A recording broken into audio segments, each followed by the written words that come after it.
For half a century, space travel followed this one really simple but incredibly expensive rule. So today, we're going to dive into how one company just decided to break that rule, and in doing so, completely changed how we get to space forever. So yeah, the entire history of spaceflight, it was all built on this idea of an expendable rocket. And it's just like the slide says. Imagine flying from, say, New York to London, and then just ditching the entire airplane in the ocean. Seriously, that's exactly what we did with rockets for 50 years. Every single launch meant building a brand new, multi-million-dollar machine, flying it one time, and then throwing it away. And that brings us to the question that just changes everything. What if you didn't have to throw it away?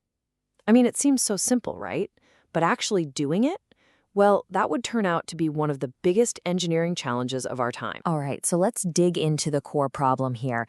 Back around 2011, SpaceX made it official. They said, we're going to try and solve this. And you have to understand, they weren't just trying to build a slightly better rocket. No, they were trying to completely reinvent the entire economic model of spaceflight. Okay, let's break down the money side of things, because this is huge. That first stage, the biggest part of the rocket, the one with all the powerful main engines, that thing makes up something like 60% of the entire cost of the rocket. So by just tossing it in the ocean every time, you're literally burning the most expensive part. The whole idea with reusability is to save that one crucial piece, bring it home, and by doing that, just slash the price of getting to orbit. So how do you even begin to teach what is essentially a 10-story building to fly itself back from the edge of space and land on a tiny little pad? Well, you start small, like really small. And that's where the Grasshopper program came in. It was all about learning the absolute rock-bottom fundamentals of a vertical landing. And just look at this progression. I mean, this wasn't about glamour shots or anything. It was all about gathering data.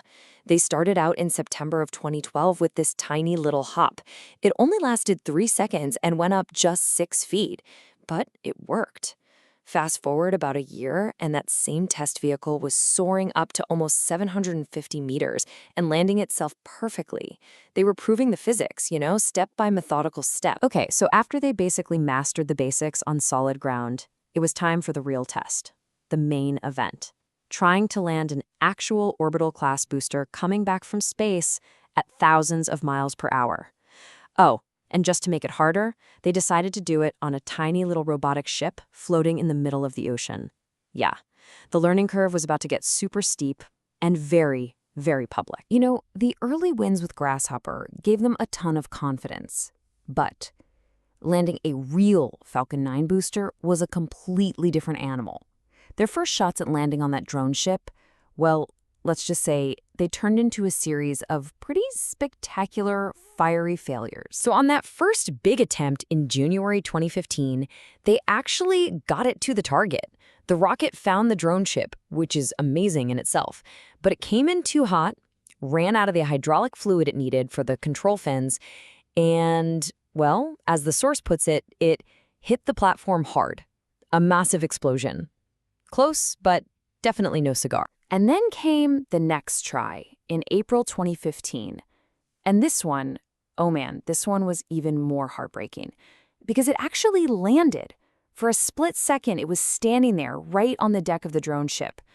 But it was carrying too much sideways momentum, and it just tipped over and exploded. They were so close you could almost taste it. So after all those explosions and these incredibly frustrating near misses at sea, SpaceX decided to switch up their strategy. For the next attempt, they'd aim for a landing back on solid ground at Cape Canaveral. And this would be the moment that changed absolutely everything. And this was it. December 21st, 2015. Falcon 9's 20th flight launches 11 satellites to orbit. And then the first stage does something no rocket has ever done before. It turns around, flies all the way back to Cape Canaveral, fires its engines, and just sticks a perfect vertical landing. The sonic booms rattled the windows all across Central Florida, and the entire space industry was just shaken to its core. It wasn't a theory anymore. It was possible. But here's the thing. Landing it is only half the battle. That just proves you can recover it. The real billion-dollar question was, could you actually fly one of these things again?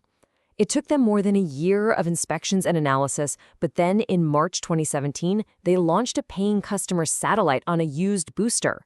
That one right there, that was the moment the economic dream finally became a reality. And those were the words from Elon Musk himself, right after that historic reflight.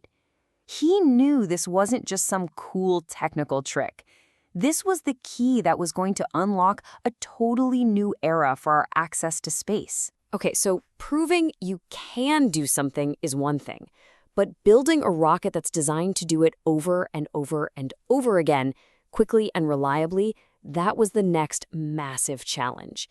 This is how the wild experiment turned into a routine, everyday operation. And this is what they came up with, the Falcon 9 Block 5.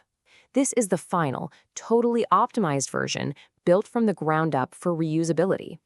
They made a ton of key upgrades that turned it into a real workhorse. For example, they added stronger titanium grid fins to steer the rocket better through the crazy heat of re-entry. They put on a reusable heat shield to protect the engines at the bottom.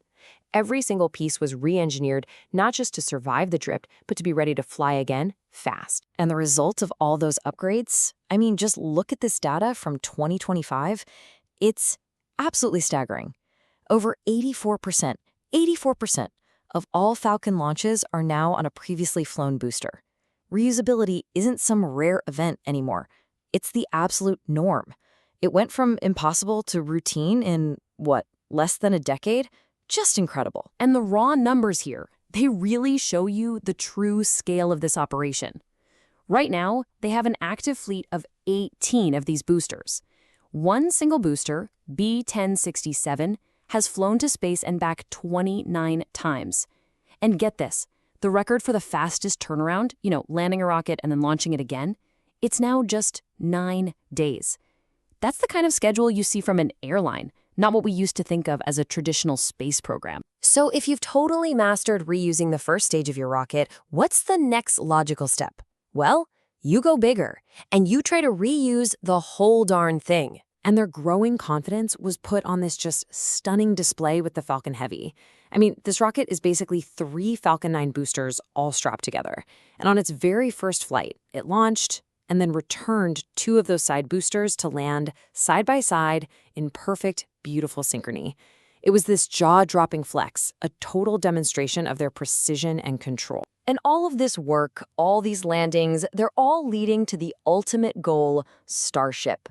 Because while the Falcon 9 is partially reusable, Starship is designed from the get-go to be fully reusable. And that means the giant booster, super heavy, flies back to the launch pad, and the spaceship itself, the upper stage, also re-enters from orbit and lands itself, ready to be refueled and just flown again. So the impact of all of this it's completely transformed the entire industry. The cost to launch a satellite has absolutely plummeted. The number of launches has skyrocketed to a pace of almost 1 every few days. And now, pretty much every other company and country that's building a new rocket, they're designing it with reusability in mind. It's not a SpaceX thing anymore. It has become the new global standard. And that really brings us to our final thought here. For decades, we treated going to space as this monumental, one-off, super expensive event. But this revolution, it's put us on a path where it could become just routine transportation. So the question we're all left with is this. If rockets truly become as reusable as airplanes, where will humanity decide to go next?